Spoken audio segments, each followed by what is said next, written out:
नमस्कार, बहुत स्वागत है आप सभी का। आप देख रहे हैं टोटल न्यूज, आपके साथ मैं हूं पंकज रौतेला। हरियाणा में नायब सिंह सैनी के नेतृत्व में बीजेपी की तीसरी सरकार में मंत्रियों को विभागों का बंटवारा हो गया। हालांकि सीएम नायब सिंह सैनी ने 12 से ज्यादा विभाग अपने पास रखे हैं, जिसमें गृह मंत्रालय है, वित्त विभाग शामिल है। लेकिन इसके अलावा पार्टी के वरिष्ठ नेता और पूर्व में मंत्री रहे अनिल विज को ऊर्जा मंत्रालय दिया गया, यानी कि गृह मंत्रालय नहीं दिया गया। स्वास्थ्य मंत्रालय से दूर रखा गया। ये दोनों मंत्रालय इससे पहले उनके पास रहे हैं, वो संभाल चुके हैं। इसके अलावा मंत्री जिन्हें उनके विभाग दिए गए हैं उस पर भी सवाल जवाब के कितने विभाग जो मिले हैं, जो एक्शन में मंत्री दिखाई दे रहे हैं अपने विभागों को लेकर, किस तरीके से उनका काम आगे रहने वाला है, कितनी बड़ी चुनौतियां हैं। अब विभागों के बंटवारे के बाद कितनी संतुलित दिखाई दे रही है नायब सिंह सैनी की ये नई टीम, और सवाल ये भी कि कितनी मेहनत और किस क्षेत्र में करने की जरूरत पड़ने वाली है मंत्रियों को। कौन सी चुनौतियां हैं जिससे बीजेपी की इस नई सरकार को तीसरी बार जो बनी है उसे झेलनी पड़ सकती हैं चुनौतियां, इस पर बात करेंगे।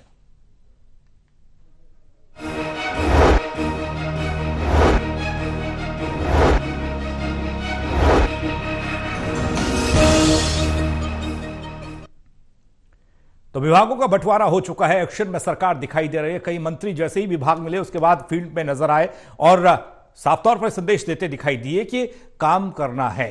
इस पर हम चर्चा करने जा रहे हैं। चर्चा में हमारे साथ मौजूद हैं देवेंद्र कथुरिया, एसोसिएट एडिटर पानीपत से, वीरेंद्र सोनी जी, वरिष्ठ पत्रकार। आप दोनों का स्वागत है। चर्चा करें उससे पहले खबर रिपोर्ट के जरिए।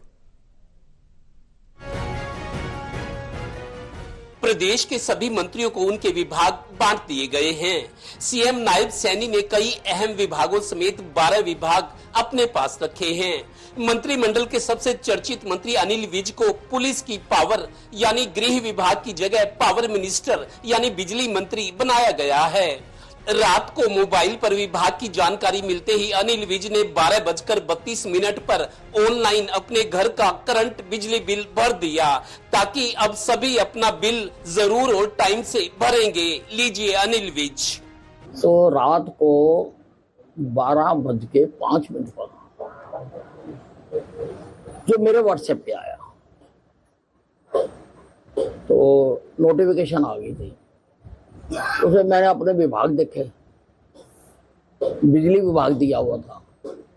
फिर जहन में आया कि मेरी कोई देनदारी तो नहीं है बिजली विभाग को, तो मेरा इस महीने का बिल बकाया था, अभी डेट थी उसकी।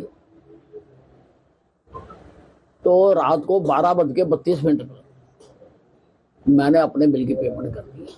पहले अपनी करूँ ना, तभी तो लोगों को कहूंगा कि करो भाई, सारे करो ना। यही नहीं, दूसरा विभाग अनिल विज को परिवहन विभाग मिला है। सुबह ही मंत्री अनिल विज अंबाला कैंट के बस अड्डे पर पहुंच गए। वहां अतिक्रमण किए बैठे दुकानदारों का सामान अपने सामने अंदर रखवाया। बाथरूम साफ न मिलने पर बस अड्डा इंचार्ज को सस्पेंड कर दिया। बंद कर दूं 12 घंटे के लिए हैं? ये क्या यहाँ लोग पानी पी रहे हो, क्या हो रहा है ये? कोटेम अंडर सस्पेंशन इमीडिएटली। कहाँ से आ रहे हो? चंडीगढ़ से। चंडीगढ़ से दिल्ली। फरीदाबाद है? फरीदाबाद मतलब दिल्ली होके जाओगे? मेरी गाड़ी पीछे है, वैसे थोड़ा सा सफर कर रहा हूँ। इसी तरह पानीपत से कैबिनेट मंत्री कृष्ण पवार ने भी सुबह 11 बजे अफसरों की मीटिंग ले ली। उनसे कहा कि शिकायत नहीं मिलनी चाहिए, लोगों को फील गुड कराना आपकी भी जिम्मेदारी है। सरकार ने आपको पंचायत और विकास विभाग दिया है, ये महकमा भी ऐसा ही लगता है, आप नरम आदमी हो, चीजों को संभाल लेते, शायद सोच समझ के डिपार्टमेंट मिला आपको। पंचायत और विकास के साथ माइनिंग भी दिया है। आपने मेरा एक विभाग आपने छीन ही लिया था मेरे से, तो इसलिए मैं आपको विश्वास दिलाता हूँ कि जो हमारे प्रदेश के जो सरपंच हैं, कुछ पंचायत बनने के बाद कुछ खटास आई थी। गौरतलब है कि सरकार की हैट्रिक के बाद सीनियर मंत्री एक्शन में आ गए हैं। अब विधायकों को शपथ दिलाने के लिए 25 अक्टूबर को विधानसभा का सत्र भी बुलाया गया है। अब जश्न बंद, काम शुरू। Haryana bureau, total news. तो वरिष्ठ मंत्री दोनों ने अपना कामकाज संभाला, तो एक संदेश देने की कोशिश की कि काम करना होगा, लापरवाही बिल्कुल भी बर्दाश्त नहीं करनी होगी, नहीं की जाएगी। और जो छोटे यानी कि उनसे जूनियर मंत्री बने हैं उनको भी एक संदेश जाएगा कि देखिए किस तरीके से काम करना होता है। हालांकि मुख्यमंत्री के पास सबसे ज्यादा विभाग और सबसे महत्वपूर्ण विभाग रखे गए हैं, यानी कि नायब सिंह सैनी ने अपने पास ही रखे, इन्हें किसी को दिया नहीं है। इसका क्या मतलब निकाला जाए, यह भी जानने की कोशिश करेंगे। देवेंद्र, चर्चा की शुरुआत आपसे कर रहे हैं। सवाल प्रदेश के मुखिया नायब सिंह सैनी से करते हैं, उनके विभागों से करते हैं। इस बार गृह मंत्रालय उनके पास है, वित्त मंत्रालय उनके पास है, उसके अलावा एक लंबी चौड़ी लिस्ट, यानी कि 12 से 13 विभाग। क्या मतलब इसका? देखिए पंकज, जो गृह मंत्रालय है, दरअसल अनिल विज के पास पिछली सरकार में राय मनोहर जी के टाइम जो उनका तरीका था, क्योंकि पुलिस के खिलाफ सबसे ज्यादा शिकायतें होती है, डिस्ट्रिक्ट ग्रीवेंस कमेटी पानीपत हो और जिलों की हो, पुलिस से ज्यादा लोग असंतुष्ट दिखते हैं। और शायद ये महकमा इसीलिए अनिल विज जैसे मंत्री को दिया जाता जो एक्शन मैन माने जाते हैं। लेकिन हमने देखा पूरे प्रदेश के लोग, जब गृह मंत्री अनिल विज खुला दरबार लगाते थे, पूरे प्रदेश के लोग, ज्यादातर शिकायतें पुलिस के खिलाफ होती थी और कंप्लेनेंट के सामने एसपी से बात करते थे अनिल विज, भाई आपके जिले की शिकायत है, ये क्यों हुआ ऐसा, 3 दिन का टाइम है, मतलब सीधा एसपी को लाइन पर लेते थे। इस कंप्लेनेंट जो थे, जो शिकायत करता, उनको तसल्ली होती थी कि हाथ की हाथ एक्शन होता है। लेकिन उसका एक एडमिनिस्ट्रेटिव तरीके से देखे तो मेरे को लगता है उसका एक जो गौरव होता है मंत्री का, जो तरीका होता है, थोड़ा सा कुछ चीजें ऐसी होती है जो एडमिनिस्ट्रेशन से रिलेटेड जो थोड़ा सा पर्दे में रहने चाहिए, लेकिन वो थोड़ा सा चीप पॉपुलरिटी लगती है। कई बार ऐसा लगा, पानीपत में एक केस आया, कोई एम्बुलेंस चालक गया था, शिकायत लेकर के आए, मेरे से एक एसएचओ मंथली मांगता है, नहीं मांगता तो गाड़ी बंद करने की धमकी देता है, तुरंत एसपी को कहा सस्पेंड करो। बाद में पता लगा जिसको सस्पेंड करने के आदेश थे, कसूर उसका था, एम्बुलेंस वाले का था जो शिकायत कर रहा था। कार्रवाई एम्बुलेंस वाले के खिलाफ होनी चाहिए, ऐसे को सस्पेंड कर दिया एसएचओ को, लेकिन बाद में वो फैसला रिवर्ट करना पड़ा।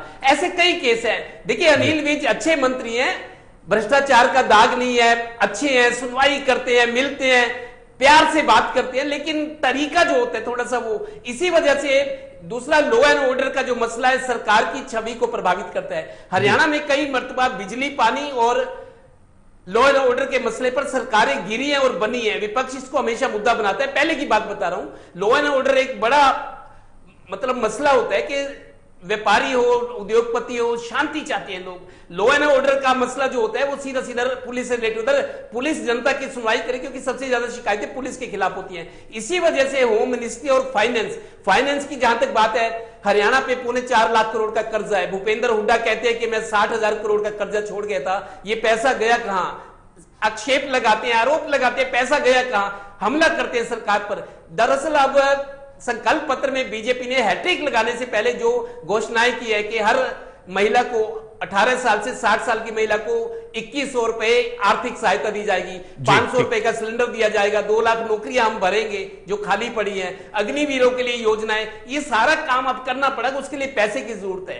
सरकार पर पहले ही बहुत सारा कर्जा है, कर्मचारी 3.5 लाख है, उनकी सैलरीज, जो रिटायर हो चुके हैं उनकी पेंशन, भत्ते, और फिर 4.25 लाख करोड़ अगर कर्जा है तो उसका ब्याज देना पड़ता है सरकार को, फाइनेंशियल इंस्टीट्यूशन का जहां से कर्जा लिया है। बहुत सारा प्रेशर है आर्थिक। लेकिन अगर ये योजनाएं जो या घोषणाएं की गई थी, संकल्प पत्र में वायदे थे, अब उनको पूरा करने की लोग ये कह रहे हैं, महिलाएं सोच रही है कि सरकार बन गई, इन्होंने वायदा किया था, वो सोच रही है कि सरकार बन गई, बीजेपी सरकार 2100 रुपए महिलाओं के खाते में डालना शुरू कर देगी।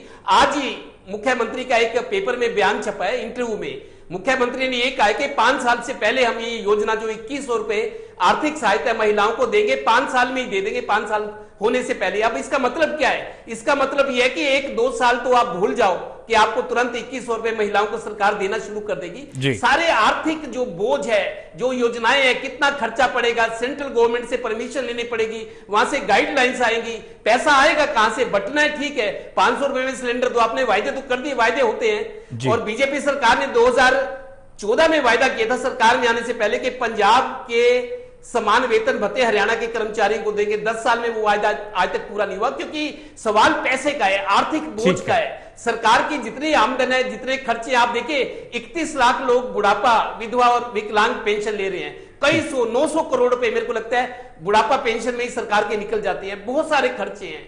तो अब ये नए खर्चे जो आएंगे तो इसका मैनेजमेंट कैसे होगा? इसी वजह से मुख्यमंत्री ने फाइनेंस डिपार्टमेंट अपने पास रखा है। Town and country planning department, जो CLU वाला मसला है, चेंज ऑफ लैंड यूज, इसमें घोर भ्रष्टाचार होता है, पैसे लिए दिए जाते हैं, बिल्डरों से पैसा, अफसरों पे आरोप लगते हैं कि बिल्डरों से बहुत पैसे लिए जाते हैं, इसमें सरकार के लोग भी शामिल होते हैं। हुड्डा सरकार में तो CLU एक बड़ा उद्योग था जो बीजेपी आरोप लगाती थी, एक बड़ा उद्योग के तौर पर चलाया जा रहा है। तो वो सारे महकमे जिसमें भ्रष्टाचार के आरोप लगते हैं, जिसमें मैनेजमेंट की जरूरत है, मुख्यमंत्री ने अपने पास रखे। और मेरे को लगता है इस सारे मसलों पे उनको सेंट्रल गवर्नमेंट से, केंद्रीय नेतृत्व से गाइडलाइंस भी मिलेगी, डायरेक्शंस भी मिलेगी। एक सवाल इसी को लेकर मेरा था कि जिस तरीके सरकार है, लोगों की उम्मीदें पहले से ज्यादा है। जी बीरेंद्र जी आपके पास आ रहे हैं। ये सवाल हो रहा था कि ये इतने विभाग और ये महत्वपूर्ण विभाग मुख्यमंत्री ने अपने पास रखे हैं, इसका रीजन क्या हो सकता है, आगे जाके इसके परिणाम क्या हो सकते हैं। और इसका जवाब ये मिला कि जो केंद्रीय नेतृत्व है, अमित शाह हैं, जिन्होंने इस विभाग बंटवारे में अहम भूमिका निभाई है, उनका कंट्रोल बना रहे, उस कंट्रोल को बनाए रखने के लिए इस तरह की रणनीति अपनाई गई होगी। लेकिन पूरी टीम को आप देखते हैं सोनी जी, तो ये टीम कितनी मजबूत दिखाई दे रही है? जो विभाग दिए गए हैं वो ठीक है, फिट बैठे हैं सब लोग? देखिए, मतलब अब विभाग वितरण का जो पैमाना है, भाई लोग कहते हैं ये विभाग मलाईदार है और ये बिना मलाईदार है। मतलब आप इससे अंदाजा लगा सकते हैं कि लोगों की क्या धारणा बनी हुई है। मतलब अगर जो ये नेता है, हालांकि उद्देश्य तो सेवा करना है, लेकिन विभागों के वितरण से लगाया जाता है कि इस विभाग में कितनी मलाई है और ये बिना मलाई का है। अब देखिए, मुख्यमंत्री ने अपने पास विभाग रखे हैं। देखिए, जैसे जो अभी बात कर रहे थे, देवेंद्र जी बात कर रहे थे, ये जो हुड्डा का विभाग है, जो टाउन कंट्री प्लानिंग विभाग है, ये ओम प्रकाश चौटाला के समय चौधरी धीरपाल सिंह के पास था। लेकिन जब से भूपेंद्र हुड्डा आए तो उन्होंने अपने पास रख लिया। और जब वो 10 वर्ष तक मुख्यमंत्री रहे, ये टाउन कंट्री प्लानिंग हुड्डा जी के पास रहा। फिर मनोहर लाल जी बने तो 9.5 वर्ष तक उनके पास ही रहा। फिर मुख्यमंत्री नायब सैनी बने तो ये हुड्डा टाउन कंट्री प्लानिंग जो है उनके पास ही है। तो आप मान सकते हैं कि जो CLU है उसमें कहने की बात है कि पारदर्शिता है, लेकिन पारदर्शिता की बात होती नहीं है। और जिस तरह से अब गृह विभाग में, जिस तरह से पिछले बार विवाद पैदा हुए थे, CID को लेकर भी हुआ था, अब गृह विभाग को CID से अलग कर दिया गया है। तो अनिल विज के पास गृह विभाग था CID छोड़कर, लेकिन अब जो है अलग अलग है, लेकिन दोनों मुख्यमंत्री के पास है। तो ये माना जा सकता है कि गृह विभाग रखने के पीछे उनका एक कारण हो सकता है। और जो एक्साइज एंड टैक्सेशन डिपार्टमेंट है वो भी काफी महत्वपूर्ण माना जाता है, वो भी मुख्यमंत्री के पास है। तो देखिए, ये विभागों का रखना मुख्यमंत्री का विवेकाधिकार होता है। और इसका फैसला जो है भारतीय जनता पार्टी की हाईकमान ने किया है, मान लीजिए अमित शाह ने किया है, माना तो ऐसा ही जा रहा है, प्रभाव भी ऐसा ही है, और राज्यपाल जी ने इसकी अधिसूचना जारी कर दी।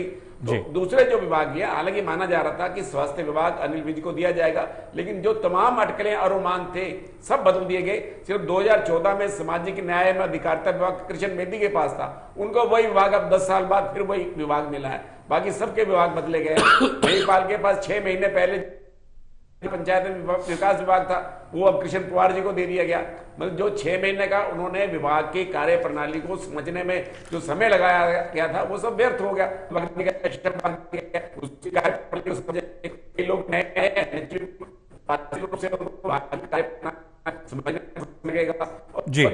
बिल्कुल निश्चित है कि इस सरकार में पारदर्शिता भी रहनी चाहिए। और देखिए, जिस तरह परिवहन विभाग है, परिवहन विभाग का एक रोडवेज का अलग है, उसके अंदर अलग जो डग्गा मार वाहन होते हैं उनका कितना एक माफिया चलता है। अशोक खेमका जो भारतीय जनता पार्टी की सरकार के आने के बाद 2014 में पहली बार उनको ट्रांसपोर्ट कमिश्नर लगाया गया था, माफिया ने 6 महीने के अंदर उनका तबादला करा दिया। मतलब जो आज तक अशोक खेमका जो खुडेरा नहीं रहे थे, पहली बार भारतीय जनता पार्टी के शासनकाल में उनको नियुक्ति मिली थी प्रमुखता की, और 6 महीने के अंदर एक जो माफिया था उन्होंने उनका तबादला करा दिया गया। तो इसलिए देखिए, हर विभाग है, DTO जो होते हैं, जो जिला परिवहन अधिकारी होते हैं, पहले जिन्हें हम RTA कहते थे, उनकी अपनी अलग भूमिका है। माइनिंग विभाग हमेशा चर्चा में रहा है। और वित्त मंत्री जो है इस बार जो है नायब सैनी जी ने अपने पास ही रखा है। और वित्त मंत्री के बारे में तो धारणा है कि चाहे सीट किशन दास हो, कैप्टन अजय यादव हो, चौधरी वीरेंद्र सिंह हो, जो भी बाद में रहे, मनोहर लाल जी रहे तो उनको बीच में कार्यकाल छोड़ दिया गया। और जो भी वित्त मंत्री रहा है उसने कभी अपना कार्यकाल जो है उसके बाद दोबारा चुनकर नहीं आया, एक आम धारणा बनी हुई है। लेकिन भारतीय जनता पार्टी तो अपनी कार्यकाल प्रणाली के हिसाब से जो अपने विधायक है, मंत्री है, उनकी योग्यता के अनुसार से कार्यों का वितरण किया है, विभाग का वितरण किया है। अब ये माना चाहिए कि वो काम से अपने अच्छे भूमिका में आएंगे और अच्छा प्रदर्शन करेंगे, ये लोगों की अब कामना है। जी देवेंद्र, 4 या 5 बड़े जो मंत्री हैं, कद्दावर मंत्री कह सकते हैं, अनुभवी नेता हैं, जिसमें कृष्णलाल पंवार का नाम है, उसके विभाग को लेकर कृष्ण कुमार बेदी का जिक्र किया, उनको लेकर, या राव नरवीर को लेकर, महिपाल ढांडा पूर्व में भी मंत्री रहे, इनके विभागों को लेकर किस तरीके से देखा जाए? महिपाल ढांडा उच्च व शिक्षा विभाग संभालेंगे, स्कूल शिक्षा उनके कंधों पर। कृष्णलाल पंवार की बात करें तो सोशल जस्टिस न्याय, आपने उनसे बातचीत भी की, उन्होंने कहा कि आपको जिस तरह के विभाग दिए गए उस विभागों में सौम्यता होनी जरूरी है, लेकिन माइनिंग भी उनके पास है। देखिए पंकज, जो सीनियर मिनिस्टर हैं, जैसे महिपाल ढांडा तीसरी बार के विधायक है, लेकिन दो बार के मंत्री भी हैं, उनको अनुभव तो है, कॉन्फिडेंस भी है, लेकिन महकमों को समझना, स्टेप्स उठाने में कैसे बेहतर तरीके से काम हो सकता है, अफसरों से तालमेल ठीक हो, चीजें टाइम पर फैसले लिए जाए, उनका एग्जीक्यूशन हो, ये सारी चीजें देखनी पड़ेगी। मेरे को लगता है 1-1.5 महीना तो लगेगा जी, क्योंकि मंत्री अगर पुराने हैं, उनको अनुभव है, लेकिन उसके बाद आप ये भी देखो ना, उनको चीजों को समझने में टाइम लगता है। बहुत सारे मसले ऐसे होते हैं, उसमें कानूनी अड़चने होती हैं, कुछ कोर्ट केसेस होते हैं, मतलब कोर्ट में कोई फैसला चैलेंज ना हो, बहुत तरह की चीजें देखनी होती है। लेकिन जो आईएएस अफसर होते हैं उनको अनुभव होता है, वो मंत्री को गाइड करते हैं, क्योंकि मंत्री तो जो अब बना है, कभी पहले ना रहा हो या रहा किसी दूसरे डिपार्टमेंट का रहा हो, तो मेन जो आईएएस अफसर होते हैं, जो एडमिनिस्ट्रेटिव सेक्रेटरीज होते हैं, बड़े अफसर जो चंडीगढ़ बैठते हैं, उनको ज्यादा मालूम होता है, वो मंत्रियों को गाइड भी कर सकते हैं। लेकिन पुराने मंत्रियों से यह है कि वो प्रशासन पे पकड़ रख सकते हैं, जैसा अक्सर होता है कि ब्यूरोक्रेसी हावी होती है, पुराने मंत्रियों के साथ ये दिक्कत कम आएगी। जो नए मंत्री हैं उनको थोड़ा सा ये होता है कि अफसर थोड़ा सा पढ़ाने की कोशिश करते हैं। जो पुराने अफसर हैं, जिनको 20-20, 25-25 साल हो गए हैं, फाइनेंशियल कमिश्नर है या एसीएस स्तर के अधिकारी हैं, क्योंकि वो बहुत सीनियर होते हैं, सारे कानूनी नुक्ते उनको पता होते हैं, उनके साथ एडमिनिस्ट्रेशन की पावर भी होती है, बहुत सारी चीजें ऐसी है कि मंत्री की सहमति ली जाती है, लेकिन दस्तखत जो होते हैं वो आईएएस के होते हैं। फैसले आईएएस ज्यादा करते हैं और मंत्री को विश्वास में ले लेते हैं कि ये ऐसा हो तो ठीक होगा, कोर्ट में चैलेंज नहीं हो सकता, या कोई पब्लिक में, मतलब कोई भी फैसला होता है सरकार की, तो उसका मतलब पब्लिक में कोई उस तरह का ये विपक्ष मुद्दा ना बनाए उसको। कई तरह की चीजें फैसले लेने से पहले सोची जाती हैं, उसका एग्जीक्यूशन ठीक तरह से हो। अगर योजना है तो लोगों को, जो लाभान्वित होने वाले लोग हैं, उनको सही तरीके से उसका फायदा मिले, पैसा ट्रांसफर हो, क्योंकि चीजें ऑनलाइन है, बहुत सारी चीजें, लेकिन नियत ठीक हो, मेहनत करें और मंशा ठीक हो, तो मेरे को लगता है रिजल्ट मिलने लगेगी, लेकिन थोड़ा इंतजार जरूर करना पड़ेगा। जी बीरेंद्र जी, पुराने चेहरों की बात हो गई, उनको अनुभव भी है और बहुत ज़्यादा मुश्किल नहीं होगी, थोड़ा बहुत अधिकारियों के साथ तालमेल सही बैठा तो बहुत आसानी के साथ काम कर जा सकते हैं। लेकिन आरती राव के पास स्वास्थ्य विभाग, जो पहले अनिल विज के पास हुआ करता था, श्रुति चौधरी की बात करें तो महिला एवं बाल विकास और सिंचाई इनके कंधों पर है। बात हम जब आगे बढ़ते हैं, गौरव गौतम, उनको खेल मंत्रालय दिया गया, ये वो तमाम नए चेहरे हैं जो कैबिनेट का हिस्सा बने, और उसके बाद इनके कंधों पर ये जिम्मेदारियां किस तरीके से देखी जाए? देखिए, नए कंधे पे जो जिम्मेदारियां आई है, ये चुनौतीपूर्ण भी है, और देखिए उनको अपने राजनीति में अनुभव है।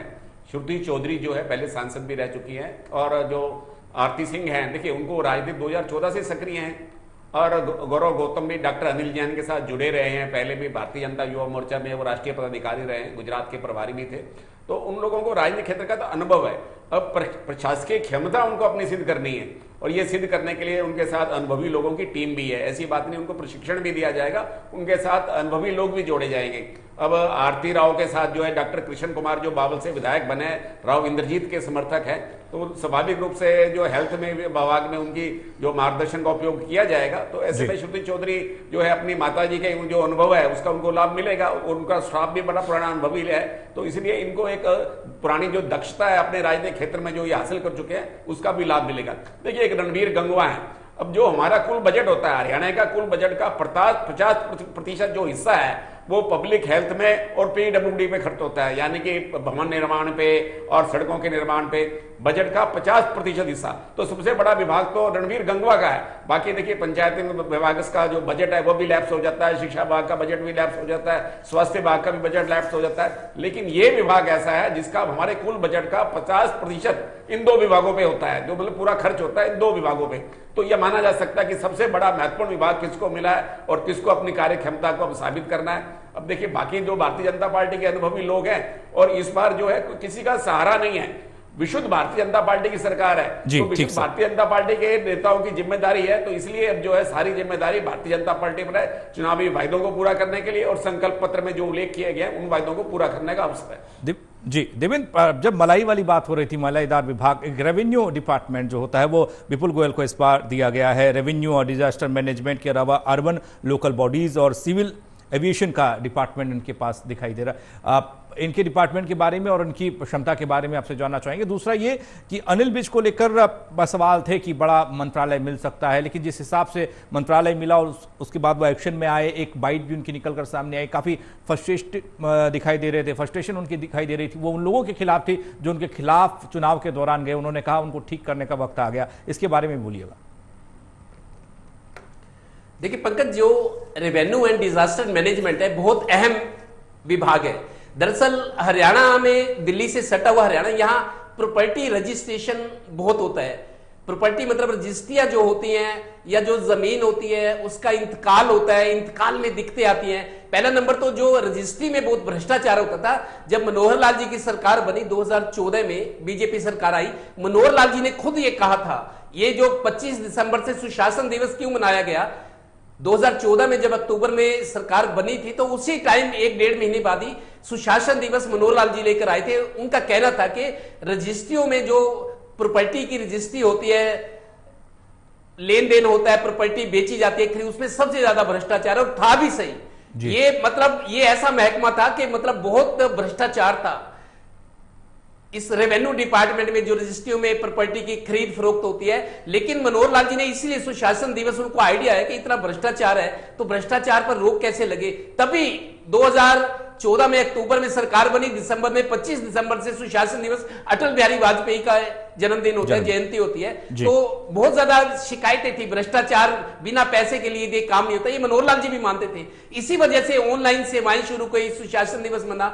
इस वजह से विपुल गोयल को जो डिपार्टमेंट दिया गया है, क्योंकि इससे आम आदमी जुड़ा होता है, गरीब आदमी या कोई बिजनेसमैन, व्यापारी, क्योंकि तहसील में सब लोगों को काम होता है। जो जमीन खरीद फरोख्त होती है उसकी नकल लेनी होती है या उसका इंतकाल होता है, ये समस्या बहुत ज्यादा शिकायतें रहती है। तो एक ऐसा विभाग जिसमें एक होशियार और इफेक्टिव एफिशिएंट मिनिस्टर की जरूरत थी। अनिल विज की जहां तक बात है, जो ट्रांसपोर्ट डिपार्टमेंट है, इसको भी अच्छा डिपार्टमेंट हम मानते हैं। दरअसल आप देखिए, केंद्र में जब कोई सरकार बनती है तो हर खासतौर पे गठबंधन की सरकार हो, रेल मंत्री बनना सब कोई चाहता है। आपने देखा होगा, हमने देखा लालू यादव बने, नीतीश कुमार बने जो बिहार से आते थे। रेल मंत्री बहुत अहम विभाग माना जाता है सेंट्रल गवर्नमेंट में। ठीक वैसे हरियाणा में या कोई और स्टेट गवर्नमेंट में परिवहन विभाग भी ऐसा होता है जहां मतलब एक पावरफुल मिनिस्ट्री कह सकते हैं इसको, जन सेवा से जुड़ा सा सीधा होता है। उसमें हजारों ड्राइवर कर्मचारी होते हैं, उनसे ताल्लुक है। आम आदमी बस की सवारी करता है, जो आपको वोट देता है, सरकार बनाता है, आपकी बातों से, दलीलों से प्रभावित होता है। तो ये डिपार्टमेंट भी ठीक है, लेकिन बड़ा विभाग जो बिजली वाला है, बिजली आजकल सरकार खरीदती है। जो तो पावर स्टेशन जो बने हुए हैं हरियाणा में, भूपेंद्र हुड्डा के टाइम से ही हुआ था, क्योंकि सरकार अपनी अगर बिजली पैदा करे थर्मल प्लांट्स में तो महंगी पड़ती है, 5.5-6 रुपए, क्योंकि कोयला जलाना पड़ता है। आजकल कोयले को लेकर प्रदूषण की समस्या है, कोयला जला नहीं सकते। तो बड़ी बड़ी प्राइवेट जो कंपनियां, अदानी अंबानी जैसे लोग बिजली पैदा करके स्टेट को, राज्य सरकारों को बिजली मुहैया कराते, तो वहां से इनको 3-3.5 रुपए पर यूनिट बिजली मिलती है। अपनी पैदा करेंगे तो 5.5 रुपए, तो ये घाटे का सौदा है। इसी वजह से पानीपत थर्मल प्लांट हो, यमुनानगर, हिसार का खेदड़ हो या बल्लभगढ़ में जो गैस आधारित है, तो सरकार बिजली बाहर से खरीदती है।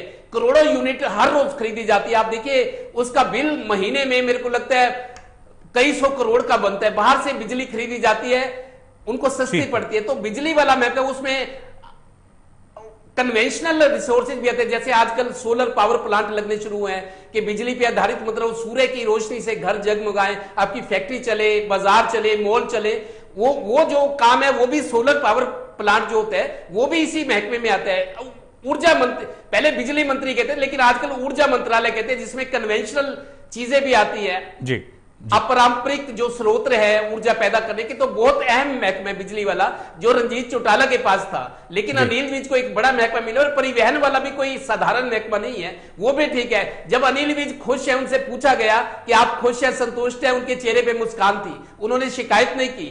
वो तो ये कह रहे 3-4 दिन पहले ये भी कह रहे थे कि अधिकारियों को टाइट जरूर किया तो मैं करूंगा। और आज उन्होंने एक बयान दिया है, आज मंत्री बनने के बाद जब उनको पोर्टफोलियो मिला, उनका एक बयान ये भी आया कि अगर बिना पोर्टफोलियो का मंत्री बनाते तब भी मेरे को काम तो करना था। मतलब उनके एक्सपेक्टेशन से पूरा उतरा है, संतुष्ट है वो। मेरे को लगता है उनको कोई शिकायत नहीं है। आज जिस तरीके से उन्होंने तुरंत अपने एक्शन में आए, परिवहन विभाग बस अड्डे पे पहुंच गए, बिजली अपना रात को 12:32 पर अपना बिजली का बिल भर दिया। और हरियाणा में लाइन लॉसेज डिफॉल्टर जो बिजली के बिल नहीं भरते, अनिल विज को इन्होंने एक मैसेज दिया है कि जब मंत्री अपना बिल रात को 12:32 तो आपको भी भरना चाहिए। ठीक है, सबको बिजली के बिल भरने पड़ेंगे। पहले पुलिस चौकी थानियों में बिल नहीं भरे जाते थे जी। जब शत्रुजीत कपूर जो अब डीजीपी है, ये इनको बिजली महकमा दिया था, इन्होंने थाने चौकियों में मीटर लगवा दिए, बिजली के बिल दफ्तर नहीं भरते थे, लाखों करोड़ों के पेंडिंग थे। लेकिन अनिल विज ने एक अच्छा जेस्चर दिया है कि मंत्री ने रात को आधी रात को अपना बिजली का बिल भरा है और ये मैसेज दिया है हर व्यक्ति को बिजली का बिल भरना पड़ेगा, अब डिफॉल्टर होना उसको बर्दाश्त नहीं किया जाएगा। तो एक अच्छा मैसेज उन्होंने चलिए, दिया। देखने वाली बात होगी देवेंद्र की किस तरीके से ये टीम नायब सिंह सैनी की काम करती है। हालांकि एनर्जी ट्रांसपोर्ट के साथ लेबर डिपार्टमेंट भी अनिल विज के पास ही है। बहुत शुक्रिया आप दोनों का हमारे साथ जुड़ने के लिए और चर्चा के लिए।